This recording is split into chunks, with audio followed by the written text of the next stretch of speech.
Hello everyone, welcome back to new video. आज हम लोग क्लास 10 का जो हिंदी है नॉन हिंदी उसका चैप्टर नंबर 4 पढ़ने वाले हैं। काफ़ी मज़ेदार चैप्टर है और हम लोग इस चैप्टर को बहुत अच्छे तरीके से समझने वाले हैं। जब आप इस चैप्टर को बहुत ही अच्छे ढंग से समझ जाओगे तो यकीन मानो आप इसका हर एक सवाल, चाहे वो ऑब्जेक्टिव हो चाहे वो सब्जेक्टिव हो, यानी कि लघु उत्तरीय हो या दीर्घ उत्तरीय हो, आराम से बना पाओगे। लेकिन जब समझोगे तो मेरा पहले एक गुजारिश है आपके पास, गुजारिश है आप लोग के लिए कि अगर आपके पास किताब है तो एक बार जरूर पढ़ लीजिए, और नहीं तो फिर मेरी वीडियो देख लीजिए। हाँ, इतना है कि मेरी वीडियो देखने के बाद 1 नंबर और 2 नंबर सवाल आराम से आप कर सकते हो। कहानी को मैं अच्छे तरीके से अंडरस्टैंड कर दूंगा, लेकिन आपके पास टाइम है तो किताब एक बार जरूर पढ़िएगा। चलिए, तो हम लोग जो चैप्टर पढ़ने वाले हैं उसका नाम है बाल गोविंद भगत। इससे पहले मैं आपको बता दूं, हमारा रफ्तार बैच चलता है ना, जिसका प्राइस ओनली 399 है। 399 ओनली इसका प्राइस का फी है। यहाँ पे आपको मोबाइल नंबर दिख रहा होगा। अगर आपको लेना है, हमारा बैच में ज्वाइन होना हो तो जरूर नंबर पे मैसेज या कॉल जरूर कीजिए। कुछ बच्चों को लग रहा हो सर मुझे मैथ साइंस वगैरह नहीं लेना, सिर्फ हिंदी उर्दू लेना है, तो उसका भी मैंने इंतजाम कर रखा। उसका फी 299 है। आप जरूर मैसेज करेंगे, ठीक है ना, अगर आपको अच्छे तरीके से और अच्छे तरीके से पढ़ना है, इसका नोट्स लेना है तो। चलिए तो शुरू करते हैं। हमारा जो क्लास है उसका जो चैप्टर है ना, जो हमारा चैप्टर है चैप्टर नंबर 4, ये एक रेखा चित्र है। क्या है? एक रेखा चित्र है, और इस रेखा चित्र का नाम है बाल गोविंद भगत, ठीक है ना।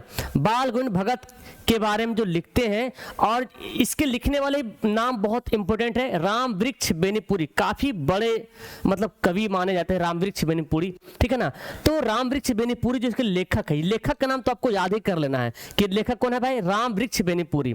तो पहले बात तो ये है हमारा चैप्टर बाल गोविंद भगत, और इसके ये क्या है, इसकी विधा क्या है, रेखा चित्र विधा, है ना। इसकी विधा क्या है, इसकी विधा है रेखा चित्र, ओके। और इसके लेखक कौन है, राम वृक्ष बेनीपुरी। ये आपसे सवाल पहले बनेगा कि बाल गोविंद भगत क्या है, एक रेखा चित्र है ना। इसके लेखक कौन है, तो राम वृक्ष बेनीपुरी है। अब समझते हैं इस कहानी को ध्यान से। तो देखो, अगर हम किताब को लाके यहाँ बताएंगे तो बहुत ज्यादा टाइम लगेगा, तो मैं कोशिश ये किया हूं कि किताब से मेन पॉइंट जो आपके इम्तिहान में काम आए, है ना, उसी को हम आपको समझाए। वीडियो का मतलब क्या हुआ, आप यहाँ पे क्यों आए? वैसे तो आप किताब भी पढ़ सकते थे, लेकिन यहाँ पे आए इसलिए ताकि आपको कम टाइम में बहुत कुछ मिल जाए और वो आपके इम्तिहान में काम आ जाए। वही तो सबसे बड़ी बात है ना। इसीलिए मैंने आपके लिए वो सभी पॉइंट यहाँ पे लाया जिससे सवाल एग्जाम में बन सकता है, बनता भी एग्जाम में। तो चलिए शुरू करते और देखते हैं क्या है इसमें। तो चैप्टर के शुरू में रामवृक्ष बेनीपुरी कहते हैं कि भाई बाल गोविंद भगत मंझोले कद के गोरे चिट्टे आदमी थे। कैसे कद के थे? मंझोले कद के। मंझला कद होता है, एक होता है छोटा कद, एक बड़ा कद होता है, एक मंझले कद होता है। तो रामवृक्ष बेनीपुरी मंझोले मतलब ना ज्यादा छोटे कद का ना ज्यादा लंबे कद का, एकदम मिडिल वाला। तो मंझोले कद के जो है एक गोरे चिट्टे आदमी थे। और बोलता क्या, उनकी उम्र 60 वर्ष थी। ये बहुत इंपॉर्टेंट, 60 से ऊपर थी। ये सवाल पूछा है कि रामवृक्ष पुरी सॉरी बाल भगत की उम्र कितनी थी? 60 वर्ष से ऊपर थी। फिर बोलता है उनका वेश भूषा साधुओं जैसी नहीं, लेकिन उसकी दिनचर्या और सच्चाई की वजह से लोग उन्हें साधु समझते थे। यानी कि वो साधु नहीं थे, लेकिन ऐसा पहन के रहते थे, माला पहन लिया, है ना, क्या बोलते हैं, जो माथे पे चंदन लगा लिया, ये सब टोपी पहन के रहते थे। तो ऐसा लगता था कि साधु है, मतलब दिनचर्या उसका ऐसा था कि लोग उसको साधु समझ रहे थे, लेकिन वो साधु थे नहीं। बोला गया उनका वेशभूषा जो है एकदम साधु जैसी थी, है ना, साधु जैसी नहीं, लेकिन उनकी दिनचर्या सच्चाई जैसा था, है ना। और दिनचर्या जो था, सही बोलना, सच बोलना, है ना, साधु का जो काम होता है वो कम करना, ईश्वर में मगन होना, इस टाइप का उसका दिनचर्या था, ठीक है। तो वे जो है एक गिरहस्थ थे। अब सवाल यहां बनता है कि रामवृक्ष बाल गोविंद भगत क्या थे? क्या वो साधु थे या गिरहस्थ थे? तो साधु नहीं थे, गिरहस्थ थे। गिरहस्थ किसको कहते हैं? गिरहस्थ कहते हैं जो खेती बाड़ी करते हैं ना, जो खेती बाड़ी काम करते हैं उसको कहते हैं गिरहस्थ। तो बाल गोविंद भगत क्या थे? गिरहस्थ। ये बात आप इसको याद कीजिएगा। जब जाड़ा आता तो एक काली कमली ऊपर से ओढ़े रहते और मस्तक पर रामानंदी चंदन लगाते। तो ये भी सवाल बनता है कि जब जाड़े का मौसम आता था तो काली चादर, है ना, काली कमली ओढ़ लेते थे और माथे पे कैसे चंदन, रामानंदी चंदन जो है लगाया करते थे, ठीक है। ये सब सवाल बनेगा।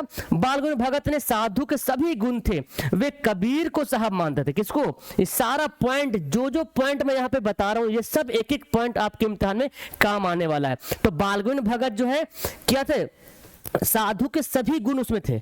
एक साधु का जो गुण होता है ना, साधु में जो क्वालिटी होता है, जो साधु का जो नेचर होता है, वो सभी उसमें मौजूद था। लेकिन और क्या बोलता है कि कबीर को साहब मानते थे। कबीर दास जो सुने नाम वही कबीर है, कबीर को अपना साहब मानते थे। ओके चलिए, तो इससे सवाल बनता किसको साहब मानते थे। जब हम अगले वीडियो में पढ़ेंगे ऑब्जेक्टिव तो देखिएगा आप सब फटाफट बना दीजिएगा, और अभी पढ़िए ध्यान से ना, एकदम उस टाइम तो टेंशन नहीं लीजिएगा, आराम से बन जाएगा। देखिए आगे बोलता है, बालगुण भगत के खेत में जो कुछ पैदा होता उसे सिर पर लादकर साहब के दरबार में ले जाते, और उनके घर के 4 कोस दूर था, जो उनके घर से 4 कोस दूर था। मतलब कबीर दास अपने खेत में जो कुछ भी अनाज उगाते थे ना, अपने पास नहीं रखते थे, अनाज उगा के कहाँ ले जाते थे, कबीर साहब जिसको वो साधु मानते थे वहां ले चल जाते थे, क्योंकि वहां चलता था गरीबों को खिलाने का चलता था, ठीक है ना। और जो कबीर साहब जो है ना क्या जो उसको दे देते थे, ले जाओ, है ना, मतलब क्या बोलते हैं प्रसादी के रूप में, और वो वही घर लेकर आते थे। तो बोलते हैं यहाँ पे कि जो साहब थे, जो कबीर दास थे, उसका घर जो है बालगोविंद भगत से कितने कोस दूर था, 4 कोस दूर था। एकदम सवाल बनेगा कि बालगोविंद भगत से के घर से कबीर दास का घर कितना कोस दूर था, तो बोलिएगा 4 कोस दूर था। फिर वे अक्सर गोदी में पियवा चमक उठे सखियां चिहुक उठे ना गाते थे। ये बड़ा इंपॉर्टेंट लाइन है, वो अक्सर गाया करते थे, गोदी में पीवा चमक उठे सखियां, ये गाया करते, चिहुक उठे ना, ये हमेशा ये गाया करते थे। सवाल इससे बनता है कौन गाते थे, बालगोविंद भगत गाते थे।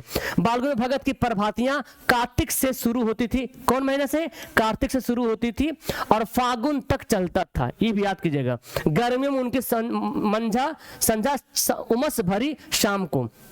तो कहते हैं यहाँ पे क्या कि बालगुण भगत की जो प्रभातियां कहाँ शुरू होती थी, कार्तिक से। प्रभाते मतलब गाने उन्हें का जो है कार्तिक महीना होता ना, हाँ कार्तिक फागुन आग अघन वगैरह जो सुनते हैं, ठीक है ना। तो कार्तिक से शुरू होती थी और कहाँ तक चलता था, फागुन तक चलता था। अब ये दोनों इससे सवाल बनता है कि बालगुण भगत की प्रभातियां कब शुरू होती थी, कार्तिक से, कब खत्म होती थी, फागुन, या बोले कब खत्म होती थी, कब शुरू होती थी, कब तक चलती थी, तो कार्तिक से शुरू होती थी, फागुन तक चलता था, ठीक है ना। और गर्मी में उनकी संझा उमस भरी शाम को भी शीतल कर देती थी, यानी गर्मी के दिन में भी अगर वो काम करते थे ना, तो कहने का मतलब ये है कि उसको मतलब लोग जो सुनते थे, जो गीत गाते थे, तो लोग को होता ना एकदम अच्छा सुकून मिलना, ऐसा सुकून मिलता था उसको। भगत के कुछ प्रेमी भी थे जो मंडली के रूप में उनके भजन के साथ देते थे। मतलब होता ना भाई, एक आदमी मतलब अगर अच्छे आदमी है तो उसके साथ में भी कुछ लोग अच्छे लोग मतलब जुड़ जाते हैं, और वो लोग क्या करते हैं उसके साथ मतलब संग में रहते हैं, अगर कुछ गा रहे हैं तो उसके भी हेल्प करते हैं। तो भगत सिंह के साथ भी ऐसा थे। पढ़ते हैं, बालगुण भगत एक लौता बेटा था। उनका क्या था, बालगुण भगत का एक लौता बेटा था जो सुस्त था और बोधा था। भगत की पतहू बड़ी ही सुलभ और सुशील थी। जब भगत के बेटे की मृत्यु हुई तो रोए नहीं, बल्कि उस दिन उनका गीत चरम उत्कर्ष पर देखा गया। तो कहानी में यह बोला गया भाई कि बालगुण भगत का एगो बेटा था, एक ही बेटा है ये था, और वो कैसा था, सुस्त था और बोधा था, मतलब मन बुद्धि जिसको बोलते सुस्त था। उसकी शादी करा दी गई। शादी होने के बाद है ना, कुछ दिनों के बाद देखा कि उनके बेटे की मृत्यु हो गई थी, मर गया उनके बेटा। तो उनकी जो पतहू थी, यानी कि बालगुण भगत का बेटा का जो बीवी थी, वो कैसी थी, बहुत सुभग थी और सुशील थी। यहाँ सवाल आता है कि बालगोविंद भगत की पतहू कैसी थी, तो बोलेंगे सुशील थी, ठीक है ना। और जब बोलता कि उनका बेटा मर गया था, उनके बेटे की जब मृत्यु हो गई थी, तो बालगोविंद भगत रोए नहीं, बल्कि और गाए, खूब गाए। मतलब गाने का जो होता है एकदम पीक पॉइंट, बहुत अच्छा गाना, झूम झूम के गाना, समझे। तो बालगुण भगत उस दिन, जिस दिन इनका बेटा का इंतकाल हो गया था, इनके बेटे की मृत्यु हो गई थी, उस दिन बालगुण भगत के जो गाने का जो सुर था, गाने का जो एकदम लगन था, बहुत चरम उत्कर्ष पे था। मतलब ऐसा कभी किसी ने नहीं देखा था कि ऐसा एकदम मगन से, ऐसा लगन से जो लोग गा रहे थे बालगुण भगत, ऐसा कभी किसी ने देखा नहीं। कब देखा, जब उनके बेटे की मृत्यु हुई, तब ऐसा देखने को मिला। सवाल आता है कि कब वो उनका चरम उत्कर्ष पे था उनका गीत, तो जब उनके बेटे की मृत्यु हो गई थी। बालगुण भगत गाए, मतलब रोए नहीं, कार कर रहे थे, गा रहे थे। और उसके साथ बोलता है, भगत बार बार कहते आत्मा परमात्मा से जा मिला है, इससे बड़ा आनंद क्या हो सकता है। गाते गाते बोल रहा भाई, आत्मा तो परमात्मा से मिल गया, इससे बड़ा है ना। इंसान मरने बाद क्या होता है, मतलब चला जाता है अल्लाह के पास, खुदा के पास चला जाता है। तो आत्मा तो परमात्मा से जाके मिल गया, इससे बड़ा मतलब वरदान क्या हो सकता है, इससे बड़ी बात क्या हो सकती है, ठीक है ना। वे अपनी पतहू को रोने की बजाय उत्सव मनाने को कहते थे। और जब उनको पत्नी के पास जाते थे, मतलब अपने पतहू के पास जाते थे वो बालगुन भगत, तब बोलते थे रो मत, उत्सव मनाओ, खुशी मनाओ। क्यों?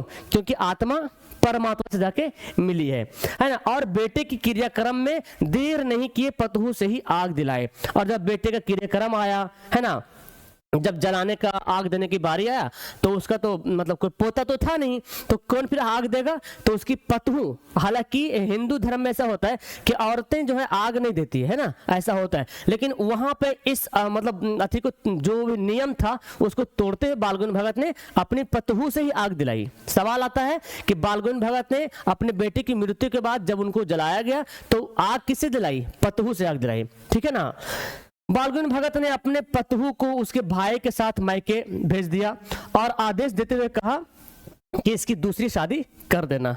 तो जब उनका बेटा ही नहीं रहा तो पतहू क्या करेगी रह करके, है ना। तो बालगुन भगत ने, उनका भाई भी आया हुआ था, लड़की का भाई मतलब पतहू का भाई, ठीक है ना। तो उनके भाई के साथ जो है मैके भेजने का इरादा कर लिया और बोला भाई आप इसको ले जाओ अपने मैके और क्या करो, इनको जो है इनकी दूसरी शादी करा देना, ओके। लेकिन पतहू तो सुशील थी भाई, पतहू अत्यंत सुशील थी, रो रो के कहती है कि मैं चली जाऊंगी तो बुढ़ापे में आपका खाना कौन बनाएगा, बीमार पड़ने पर पानी कौन देगा, है ना। इतनी सुशील थी।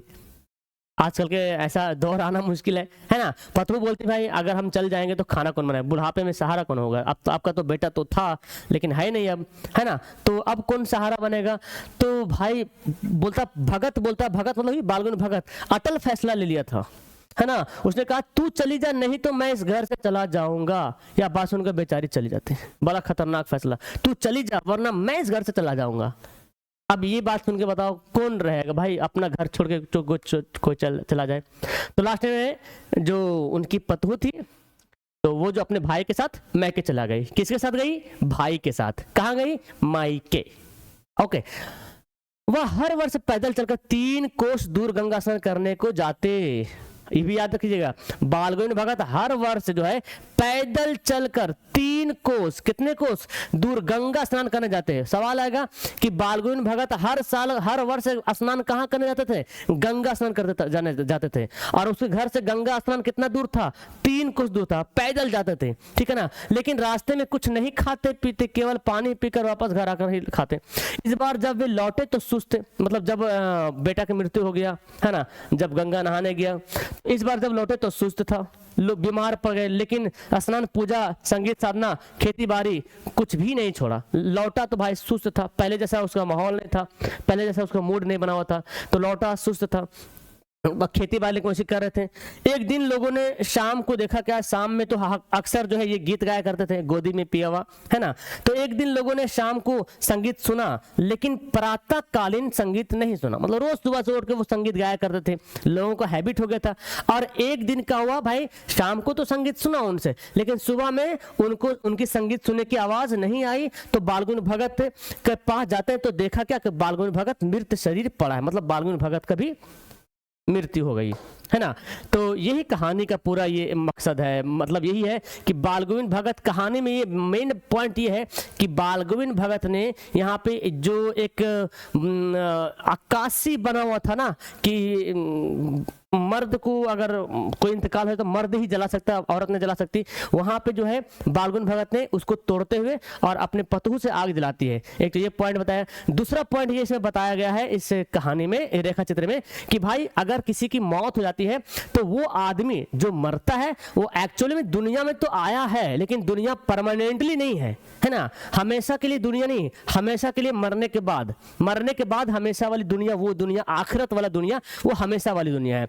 और अगर इंसान हमसे अगर पहले कोई मर रहा, मतलब मेरे से पहले अल्लाह के पास चला गया, तो सोचो अल्लाह के पास जाना, मेरे से पहले वो मुकद्दस जात के पास जाना, तो वो उससे बड़ी बात क्या हो सकती है। तो इस कहानी में, इस चैप्टर से ये संदेश देना चाहते हैं कि किसी की मौत हो जाए तो रोइए नहीं, है ना, बल्कि मतलब उत्सव, मतलब इनका तो खैर अलग ही था उत्सव मनाना, ऐसे कोई उत्सव तो मनाता नहीं है ना। लेकिन ये बोला कि शोक होता है, गम होता है, बट रोने से मना किया। और पॉइंट ही बताया कि जो है आत्मा परमात्मा से जाके मिली है, इससे बड़ी बात क्या हो सकती है, ठीक है ना। तो यही बात यहाँ पे राम वृक्ष बेनी पूरी बातें लिखती हैं चैप्टर में। तो आई थिंक आपको सारी बातें समझ में आ गई कि बाल गंगाधर भगत के बारे में क्या था, उनको कैसे थे, कैसे रहते थे, क्या पहनते थे, कैसे कब गाते थे, कब शुरू होती प्रभातियाँ, है ना। ये सारी बातें हमको करना होगा ऑब्जेक्टिव क्वेश्चन में। आई थिंक अब आपको पूरी बातें समझ में आ गई है। चैप्टर का पढ़ाने का सिर्फ यही मकसद था और मैंने क्या किया, चैप्टर को निचोड़ कर दिया। अगर किताब ला के आप पढ़ाते तो आई थिंक आप बोर हो जाते हैं, है ना, और लगता सर क्या कर रहे, मजा ना आता। क्योंकि चैप्टर में इंपॉर्टेंट बात मैंने निकाल के यहाँ पे लाया आपके लिए, कम टाइम में आपको पूरा एक चैप्टर खत्म कर दिया। इससे बड़ी बात क्या हो सकती है। अगर आप चाहते हैं कि इसका नोट्स लें सर, इस बात का मैं नोट्स लूं ताकि मैं बाद में रिवाइज कर सकूं, तो मैंने इसको बहुत अच्छे ढंग से नोट से बना रखा है। देखो मैं दिखाता हूं, इसका नोट्स ना मैंने बहुत अच्छे ढंग से बना के रखा है, वो मैं आपको दिखाता हूं। देखिए देखिए ये जो नोट्स है वही जो मैं पढ़ाया हूं ना, इसको अच्छे ढंग से मैंने तैयार कर रखा है। देखिए देख रहे हैं, इसको अच्छे ढंग से मैंने तैयार कर रखा, ताकि आप इसको पढ़ोगे ना, किताब नहीं भी पढ़ोगे, इसको पढ़ करके आप समझो पूरा चैप्टर खत्म कर सकते हो। ओके, तो वीडियो कैसे लगी नीचे कमेंट करना। और हाँ, एक बार हम बार बार एक बात बोलते हैं, ये चैनल ओनली फॉर यू, आपके लिए बनाया गया है, उर्दू स्टूडेंट के लिए खास करके। तो भाई उर्दू के लिए थोड़ा सा लाज शर्म, उर्दू के लिए चैनल को सब्सक्राइब जरूर कीजिएगा, और हमारी वीडियो जब आएगी तो वीडियो जरूर आप लोग वॉच कीजिएगा। That's all, thank you everyone. हमारी डेली क्लास फिलहाल अभी 5 बजे शाम को चल रही है। डेली क्लास आए और ऑन टाइम क्लास करें। वीडियो को लाइक करें, शेयर करें, सब्सक्राइब करें, कमेंट जरूर करें कि आज का ये चैप्टर समझ में आया कि नहीं आया, कितना % समझ में आया, ये कमेंट जरूर कीजिएगा। ओके, बाय बाय, मिलते हैं नेक्स्ट वीडियो में।